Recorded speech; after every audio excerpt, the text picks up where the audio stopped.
The function of a Zen teacher is to put his students in all kinds of situations where in the normal course of social relations they would get stuck. By asking nonsensical questions, by making absurd remarks, by all ways of unhinging things, and above all, keeping them stirred up with impossible demands. To hear the sound of one hand, to, without moving, stop a ship sailing out on the water, or to stop the sound of a train whistle in the distance. Magic. To touch the ceiling without getting up from one's chair. To take the 4 divisions of Tokyo out of your sleeve. To take Mount Fuji out of a pillbox. All these impossible questions are asked. And in the ordinary way of interpreting these questions, we think, well, now, gee, how could we do that? See, that's a very difficult question that's been asked. And you have to think, what would I do to do that? Because we are caught up in a certain way of discourse, which the language game that we play, and the social games, the production games, and the survival games that we play are good games. But we take them so seriously that we think that that is the only important thing. And this is to unstick us from that notion and realize that it would be just as good a game to drop dead now as to go on living. Is a lightning flash bad because it lives for a second as compared with the sun that goes on for billions of years?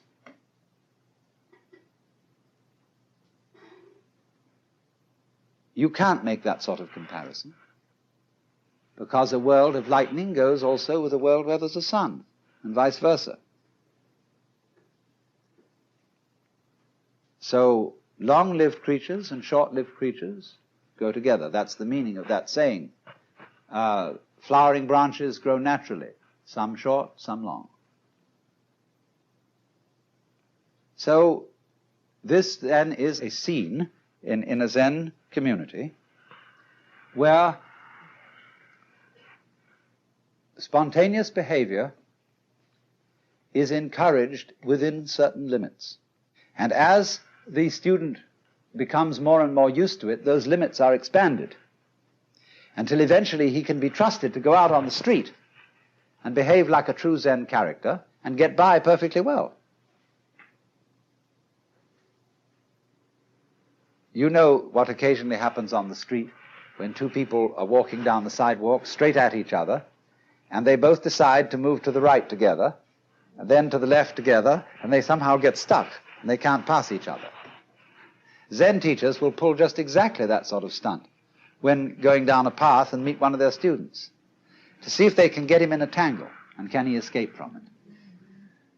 And you will find in everyday life that there is a very clear distinction between people who always seem to be self-possessed and people who are dithering and nervous and don't quite know how to react in any given situation, always getting embarrassed because they have their life too strongly programmed. You said, this is a common marriage argument. You said you would do such and such a thing at such and such a time, and now you've changed your plans. Not that the change of plans really caused any inconvenience, but just the feeling that when you say you will do something at a certain time, you ought to do it at that time, come hell or high water. Well, that's being very unadaptable. That's being a stone kind of sticky thing. If it, after all, doesn't matter when we do it, and somebody is offended because the time has been changed, that's simply because they are attached to punctuality as a fetish. And this is one of the great problems. This causes many automobile accidents. Men rushing home to be on time for dinner when they stayed late either working or they had to stop for a drink at some bar, or when the girl feels that she has to, if she has a fussy husband, and she feels she has to have the dinner ready at exactly a certain moment, she ruins the cooking. You'd rather have a faithful wife and a bad cook. I hope I'm not treading on any toes.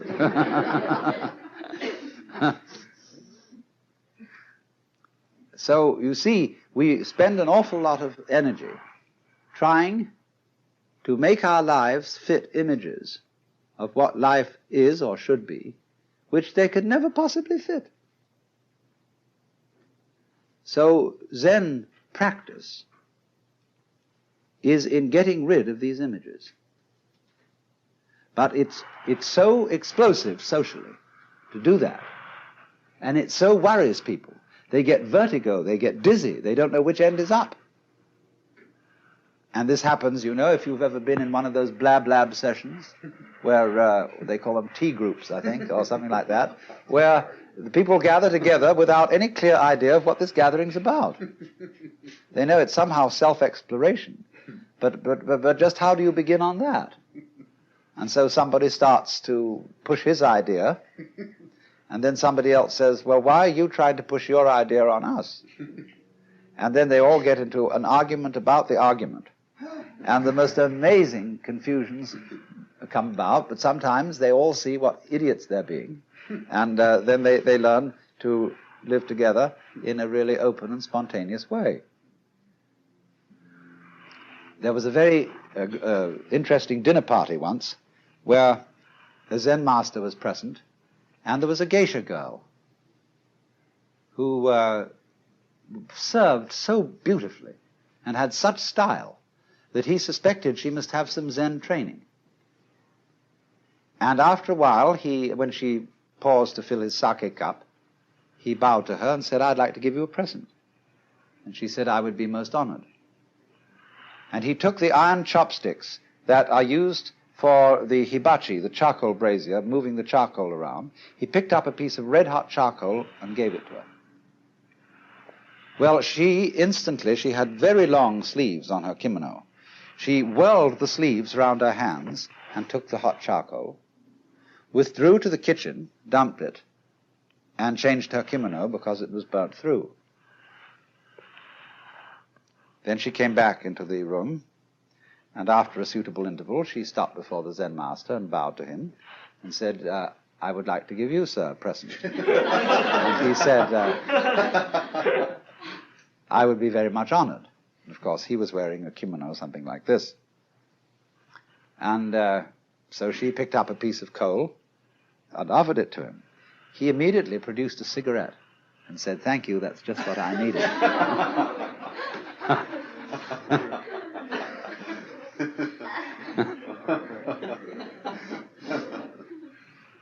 Now, you know, in the same way that we have this in our culture, certain people who are comedians, who know how to make jokes and gags in a completely unprepared situation, face them with anything, and they somehow come through. So that is exactly the same thing in a special domain as Zen. Only a master of Zen does this in every life situation. But the important thing is to be able to do this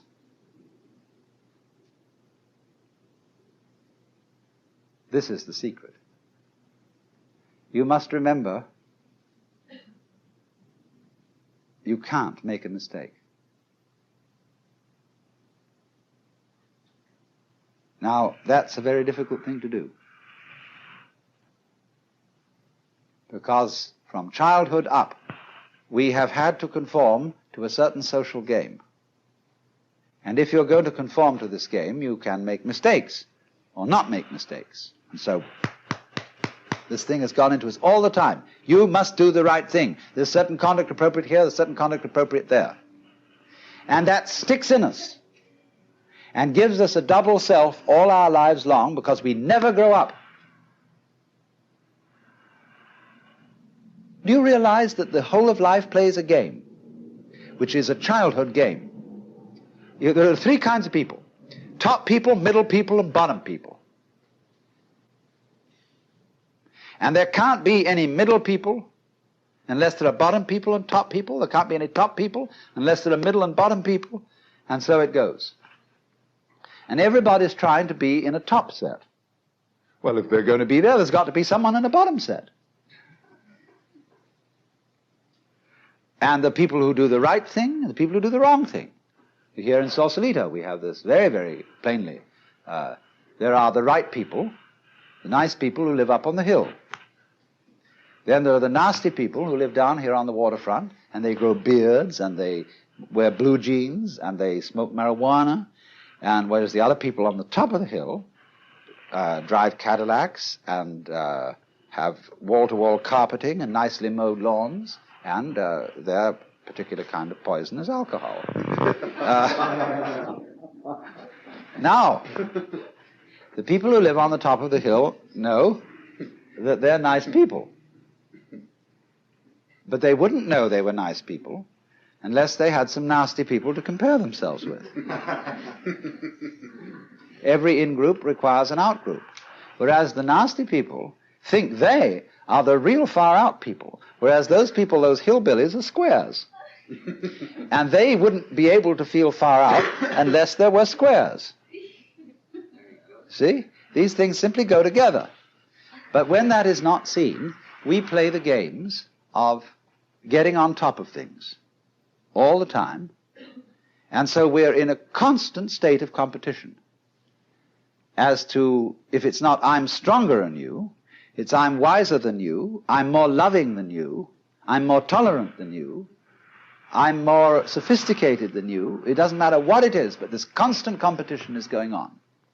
In terms of that competition, we can, of course, lose place and in that sense make mistakes. But what a Zen student is a person who is not involved in the status game. That's the real meaning of a monk.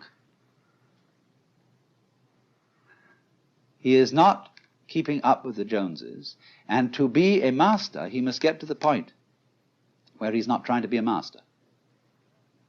The whole idea of your being better than anybody else simply doesn't make any sense at all. It is totally meaningless. Because you see everybody manifesting the marvel of the universe in the same way as the stars do, and the water and the winds and the animals. And you see them all as being in their right places and not being able really to make mistakes, although they may think they're making mistakes or not making mistakes and playing all these competitive games. But that's their game. Now, I only say, if that game begins to bore you and it begins to trouble you and give you ulcers and all kinds of things, then you raise the problem of getting out of it. And therefore you start to become interested in things like Zen. That is simply a symptom of your growing in a certain direction, where you are tired of playing a certain kind of game. You are as naturally flowing in another direction as if a tree were putting out a new branch. So because you say, oh, well, we people are interested in higher things, you see, that depends still on the differentiation of rank between the superior and the inferior people. But when you begin to see through that and grow out of that, you don't think anymore of this superior and inferior classification. You don't think we are spiritual people who attend to higher things as distinct from these morons who are only interested in beer and television. This is simply our particular form of life. Like there are crabs, and there are spiders, and there are sharks, and there are sparrows, and so on.